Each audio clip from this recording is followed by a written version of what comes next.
5वीं सदी हिजरी में लोग इबादत और रियाजत से दूर होते चले जा रहे थे। उस सदी हिजरी में इराक के अंदर एक ऐसा नौजवान था, उनके दिल में वहदानियत भी थी, वलायत का जज्बा भी था और रूहानियत भी थी, और वो अल्लाह को भी मानता था, अल्लाह वाले को भी मानता था, और हर वो अहकाम पे अमल करता था। दिन में रोजा रखता था, रात में अल्लाह की इबादत करता था और अल्लाह की इबादत ही में लगा रहता था। अल्लाह के पैगाम को हर जगह फैलाने की तने तनहा कोशिश किया करता था, और वो नौजवान उसी में अपनी जिंदगी को वक्फ कर दिया था। अचानक दरिया दजला के किनारे से उस नौजवान का गुजर होता है, रोजे से होते हैं, अफ्तार का वक्त आ जाता है। दरिया दजला के पानी से आप वजू करते हैं और वजू करने के बाद उसी दरिया दजला के किनारे बैठ जाते हैं अफ्तार के लिए। अचानक आपकी नजर पड़ती है कि दरिया के सतह पे ऊपर एक फल तैरता हुआ, बहता हुआ दरिया की रवानी के साथ आ रहा है। इस नौजवान ने देखा जो रोजे से है, अफ्तार के इंतजार में बैठा है कि पानी पी करके अफ्तार कर लूंगा, फिर उसके बाद मगरिब की नमाज पढ़ूंगा और अल्लाह की इबादत में लग जाऊंगा। तो उन्होंने सोचा इस फल को मैं खा लेता हूँ। अज़रुए शरा, कोई ममानियत नहीं है, ये मबाह है, कोई हराम नहीं है, इसके खिलाफ कोई फतवा नहीं है। उन्होंने उस फल को उठाया और उसी फल से रोजा अफ्तार किया और दरिया दजला का पानी पिया और मगरिब की नमाज पढ़ी। नमाज और जिक्र व अज़कार के बाद, वज़ाइफ को तय करने के बाद जब वो फरागत हासिल करते हैं तो अचानक उनके दिल में ख्याल आता है, या अल्लाह हम तो अपने जिस्म के साथ साथ अपने दिल को भी पाक और सुथरा बनाना चाह रहे थे, पाकीज़ा बनाना चाह रहे थे, ताहिर व मुतहिर बनाना चाह रहे थे, लेकिन इस मबाह को काम को मैंने कर लिया, बगैर फल वाले की इजाजत से मैंने इस फल को खा लिया, लिहाजा ये तो मेरे रूहानियत के, मेरे तकवे के खिलाफ हो गया। मेरा जिस्म तो पाक रहेगा लेकिन तकवा मेरा अच्छा नहीं रहा, लिहाजा अब वो फल के बाग के मालिक को तलाशना शुरू कर दिया। दरिया के किनारे चलते जा रहे हैं, चलते चलाते जाते हैं तो दरिया के किनारे एक बड़ा बागीचा मिलता है, और उस बागीचे में, उस बाग में बहुत सारे सेब के फल पौधे मिलते हैं, और उसकी टहनियां, शाखें दरिया दजला के किनारे झुकी हुई है और उसमें फल भी लगा हुआ है। कुछ पक्के हैं, कुछ अचपके हैं और कुछ कच्चे भी है।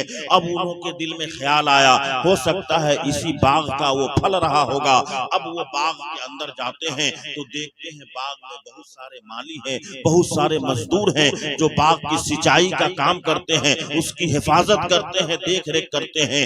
एक मजदूर के पास पहुंचने के बाद वो नौजवान पूछता है कि इस बाग का मालिक कौन है, इस बागीचे का मालिक कौन है। तो उसमें से एक नौकर ने जवाब दिया, एक माली ने, देखो सामने एक कुटिया है, उसी कुटिये के अंदर इस बाग का मालिक रहता है। वो नौजवान जब उस कुटिये के पास, उस झोपड़ी के पास पहुंचता है तो देखता है कि मुसल्ला बिछा हुआ है और एक बुजुर्ग सिफत, जाहो जलाल वाली शख्सियत मुसल्ले पे खड़े हैं और इबादत और रियाजत में लगे हुए हैं। वो खड़े होकर के इंतजार करते हैं। जब बाग का मालिक इबादत से फारिग होते हैं तो ये नौजवान सलाम करते हैं। सलाम करने के बाद वो बुजुर्ग सिफत इंसान जवाब देते हैं और पूछते हैं, कहो नौजवान कैसे आना हुआ।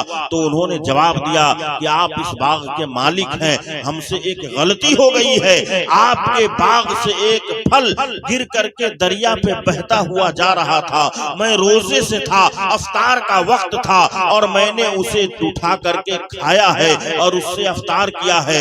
ये तो मुबाह जरूर है, मैं भी जानता हूँ, लेकिन ये तकवे के खिलाफ है, परहेजगारी के खिलाफ है, इसलिए मैं आपसे माफी मांगने आया हूँ कि आप मेरी इस गलती को माफ कर दे। उस बुजुर्ग ने बड़े ही गौर से उस नौजवान को देखा। किताबों में आया है, मुहावरा है, वली रा वली निशनासद, वली वली को पहचानता है। बाग का मालिक भी वली था और उस बाग में जाने वाला नौजवान भी वली था। वली ने वली को पहचाना, उसकी सिफत को देखा, उसके तकवे को देखा, उसकी परहेजगारी को देखा, उसके इस अमल को देखा और जायजा लिया। जायजा लेने के बाद बाग का मालिक ने कहा कि तुम्हारी तो गलती बहुत बड़ी है, क्योंकि तकवे पे अमल करते हो और तकवा को नहीं मानते हो, लिहाजा इसकी सजा भी बहुत बड़ी होगी। कहा आप जो सजा तजवीज करेंगे मैं उस पे अमल करने के लिए तैयार हूँ। तारीख कहती है 6 महीने या 11 साल तक के लिए वो बाग का मालिक ये फरमान जारी करता है उस नौजवान के लिए,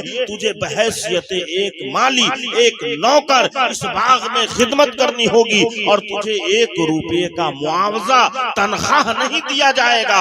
अब तुम अगर मानते हो तो तुम्हारी इस गलती की को मैं माफ कर दूंगा, या नहीं तो तुम्हारी मर्जी है, तुम फतवे पे अमल करो या तकवा को अपनाओ। वो नौजवान मान लेता है और उस बाग में उस बाग के मालिक के लिए और उसके काम में लग जाता है, तन मन धन के साथ उस बाग की हिफाजत करता है, बागबानी करता है और उसके हर हुक्म पे अमल करता है। और बाग का मालिक उस नौजवान की रात को भी मुलाहजा करता है, उसके दिन को भी देखता है, उसके तौर तरीके को भी देखता है। जब मुद्दत पूरी हो जाती है वो नौजवान मालिक के पास नहीं जाता है, बल्कि बाग का मालिक एक दिन उसके पास से गुजरता है और पूछता है, नौजवान तेरा वक्त तो पूरा हो गया, तेरी मुद्दत तो पूरी हो गई, क्या तुम जाओगे नहीं? कहा हुजूर मुझे भी मालूम है मेरी मुद्दत पूरी हो गई है, मैंने जितनी मुद्दत के लिए आपने मुझे रोका था वो मुद्दत खत्म हो गई है, वक्त हो गया है, लेकिन मेरी गैरत को गवारा नहीं हो रहा था कि मैं अपने से जाकर के आपसे कहूं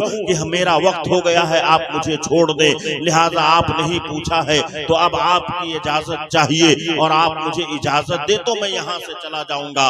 बाग के मालिक ने कहा, एक इम्तिहान से तो पास हो गए हो, एक और छोटा सा इम्तिहान है तेरे लिए जो मैं तुझे देना चाहता हूँ। अगर तुम उस पे अमल कर लोगे और मेरी उस बात को मान जाओगे तो मैं तेरी इस गलती को दरगुजर कर दूंगा, तेरी इस खताओं को माफ कर दूंगा जो तकवे के लिए तुम यहाँ पे आए हो। उस नौजवान ने कहा, आप बताएं आपकी कौन सी आखिरी शर्त है, वो कौन सा काम है, मैं उस पे भी अमल कर लूंगा ताकि मेरा दिल भी साफ हो जाए, मेरे जिस्म के साथ साथ मेरा दिल भी पाक और साफ और सुथरा रहे, ताहिरो मुतहिर हो जाए, मेरे अंदर तज़किया आ जाए, मेरे अंदर पाकी आ जाए तकवे में अमल करने की वजह से। तो उस बाग के मालिक ने कहा, ऐ नौजवान तुम नौजवान हो, तुझे शादी की जरूरत है, मेरे पास एक ही लड़की है जो उस महल में रहती है, लेकिन उस लड़की के अंदर कमी यह है कि वो जबान से बोलती नहीं है, गूंगी है, आंख से देखती नहीं है, अंधी है, कान से सुनती नहीं है, बहरी है, हाथ से कुछ पकड़ नहीं पाती है, हाथ की लूली है, पैर से चल नहीं पाती है, पैर से लंगड़ी है, और मैं ये चाहता हूँ कि मैं तेरा निकाह मैं अपनी बेटी से कर दूं। अब नौजवान सख्ते में आ गया। अगर आजकल का नौजवान होता तो कहता मैं सारी उम्र कुंवारा ही रह जाऊंगा, लेकिन ऐसी से कौन शादी करेगा? इस विकलांग से अपाहिज से कौन निकाह करेगा? मेरी खिदमत तो दूर की बात है, इसी की खिदमत करनी पड़ेगी। इसमें से एक भी अगर ऐब होता, सारे ऐबों को छोड़ दिया जाए, एक भी ऐब होता तो हमारे इस दौर के नौजवान फौरन इनकार कर जाते, कहते आप अपनी शर्त को अपनी जेब में रखिए, हम बेतकवे का रह लेंगे, फतवे पे हमारा अमल रहेगा। लेकिन उस नौजवान ने गौर किया, दुनिया को नजरअंदाज करके दरकिनार करके आखिरत को चुना और कहा ठीक है, जब आपकी आखिरी शर्त है तो मुझे मंजूर है। बाग के मालिक ने बाग में ऐलान कर दिया, बहुत बड़ा बाग था, सैकड़ों की तादाद में उसमें मुलाजिम और नौकर रहते थे। बाग की सिंचाई के लिए, बागबानी के लिए सबको इकट्ठा किया और आनन फानन मजदूरों की मौजूदगी में अपनी उस बेटी का निकाह उस नौजवान से कर देता है।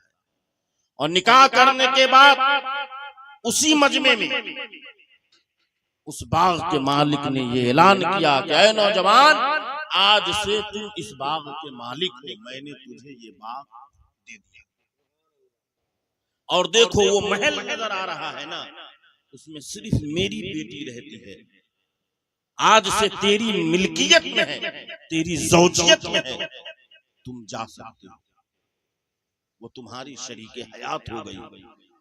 वो नौजवान जब रात होती है उस महल के अंदर कदम रखता है, कदम रखने के बाद सबसे पहला काम क्या होता है? एक मुसलमान का पहला काम क्या होता है? बोलिए, सलाम करना। अपने दाहिने कदम को रखा और बुलंद आवाज से उस नौजवान ने कहा, अस्सलामु अलैकुम व रहमतुल्लाहि व बरकातुहू। एक हसीन और जमील खूबसूरत दोशीज़ा लड़की उस महल के अंदर मौजूद है। जो ही आवाज सुनती है फौरन खड़ी हो जाती है और बुलंद आवाज से उस सलाम का जवाब देती है। नौजवान का भी बायां पैर बाहर ही है, एक पैर अंदर है। अब वो सोचने पे मजबूर है। बाग के मालिक ने कहा था कि तुम्हारा निकाह मैं अपनी उस बेटी से कर रहा हूँ जो जबान की गूंगी है, कान से बहरी है, लेकिन इसने तो मेरी आवाज को सुना और जबान से जवाब भी दिया। उन्होंने कहा था पैर से अपाहिज है, लंगड़ी है, लेकिन ये खड़ी हो गई। उन्होंने कहा था हाथ से कुछ नहीं पकड़ पाएगी, हाथ की लूली है, लेकिन हाथ भी सही व सालिम है। नौजवान थर थर कांपने लगता है। फिर बाद में याद आता है कि इस बाग के मालिक ने यह भी कहा था इस महल में सिर्फ मेरी बेटी रहती है, उसके अलावा कोई औरत या लड़की नहीं है उस महल के अंदर। ये सोच करके आगे कदम बढ़ाता है और मुसल्ला बिछा करके इबादत इलाही में मशगूल हो जाता है। जब देखा कि वो नौजवान इबादत कर रहा है तो हसीनो जमील दोशीज़ा